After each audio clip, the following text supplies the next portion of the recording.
Fala galera, tudo certinho aí? Sou o professor Cláudio, vamos a mais uma aula de Geografia.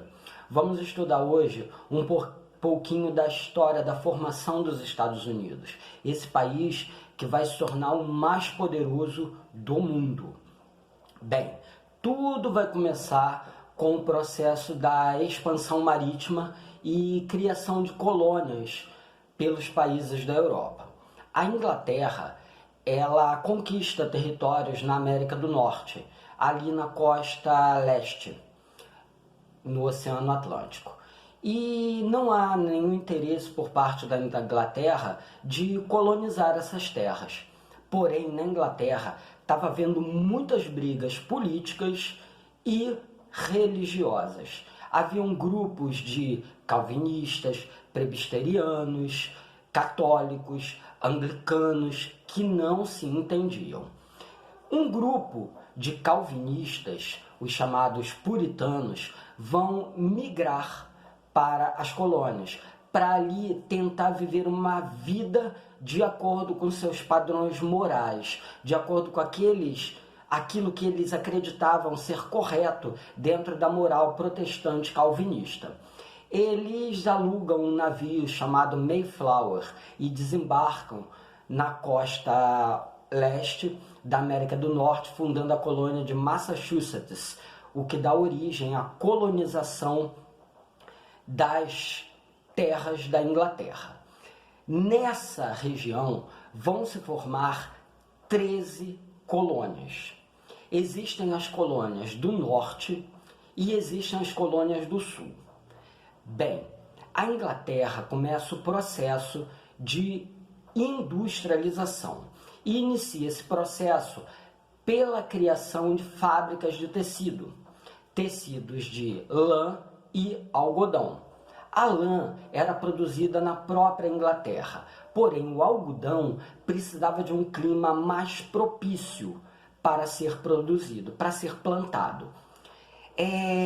Nas colônias do sul, o clima é propício, é um clima subtropical, que é um pouco mais quente. Então, a Inglaterra investe nas colônias do sul, na produção agrícola, e submete esta região ao pacto colonial, ou seja, ali pode-se produzir algodão, mas não pode ter nenhum tipo de indústria, para levar os colonos a comprarem da Inglaterra e os lucros ficarem na mão da metrópole inglesa. Já nas colônias do norte, o clima não era propício para a produção agrária em larga escala, porque lá é um clima temperado, lá congela durante o inverno.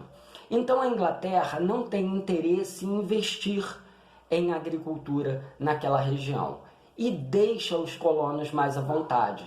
Não aplicam lá o pacto colonial, num processo que nós chamamos de negligência salutar.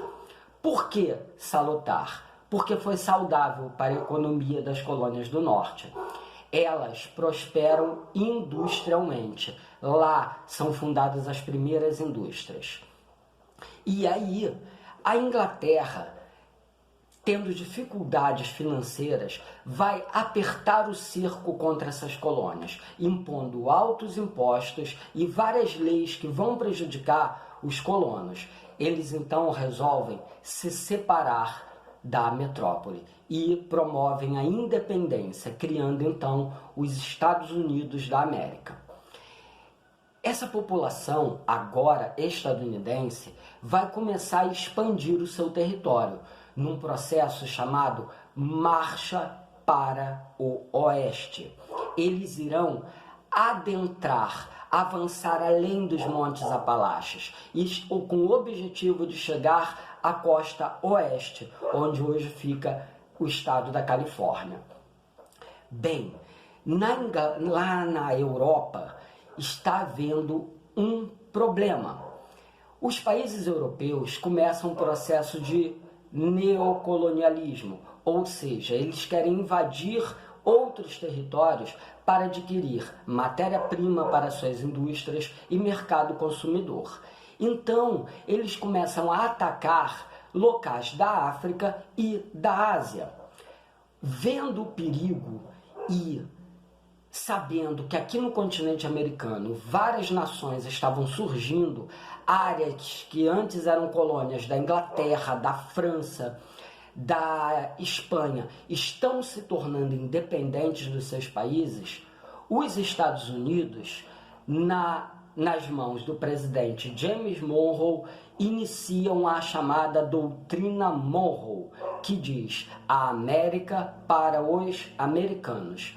Essa doutrina vai dizer que os países do continente americano têm o direito de construir seus países e não deverão sofrer influência das potências europeias.